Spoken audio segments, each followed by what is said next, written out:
পুজোর কেনাকাটা এবার জমিয়ে কেনাকাটার বস্ত্র বিপণী মনমোহিনী শারদীয় উৎসবে মেতে উঠুন আমাদের সঙ্গে। মনমোহিনী এখন রঘুনাথগঞ্জ, বহরমপুর, বোলপুর ও মালদায়।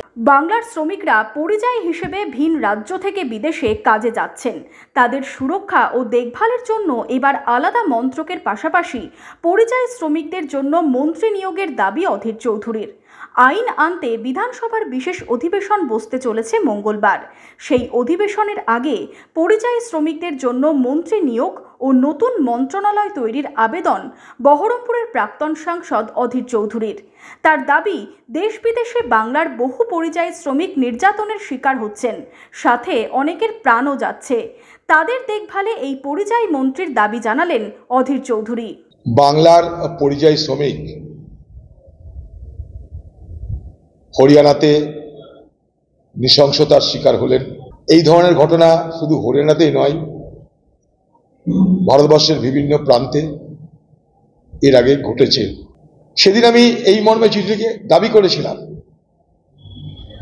যে পশ্চিমবঙ্গে পরিযায়ী শ্রমিকদের জন্য একটা আলাদা মন্ত্রক খোলা হোক, শুধুমাত্র পরিযায়ী শ্রমিকদের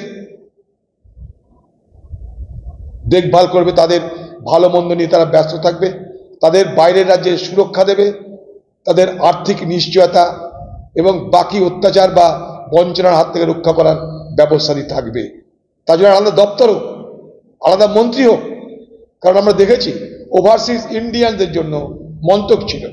তাই আজকে পশ্চিমবঙ্গ সরকার যখন বিধানসভা ডাকতে চলেছে বিশেষ আইন আনার জন্য, সেই আইনের মাথামুন্ডু নিয়ে পরে আলোচনা করব। আমরা লোক দেখানো যে আইন আনতে চলেছে, সেই বিধানসভায় যদি পশ্চিমবঙ্গের পরিযায়ী শ্রমিক যারা বাইরে বাইরে রুটি রুজির জন্য এক অনিশ্চিত ভবিষ্যতের দিকে তাকিয়ে পাড়ি দেয়, তাই পশ্চিমবঙ্গ সরকারের কাছে আমার দাবি, এই বিশেষ অধিবেশন চলাকালীন পশ্চিমবঙ্গ বিধানসভায় পরিযায়ী শ্রমিকদের জন্য, তাদের সুরক্ষার জন্য, তাদের জীবনকে নিশ্চিত করার জন্য এবং অত্যাচারের হাত থেকে রক্ষা করার জন্য একটা সুনির্দিষ্ট এবং আলাদা করে ডেডিকেটেড একটা মন্ত্রিসভা, একটা মন্ত্রী নিয়োগ করা হোক, যে মন্ত্রী এবং মন্ত্রকের কাজই হবে শুধুমাত্র পরিযায়ী শ্রমিকদের দেখভাল করা, তাদের সুরক্ষা দেওয়া।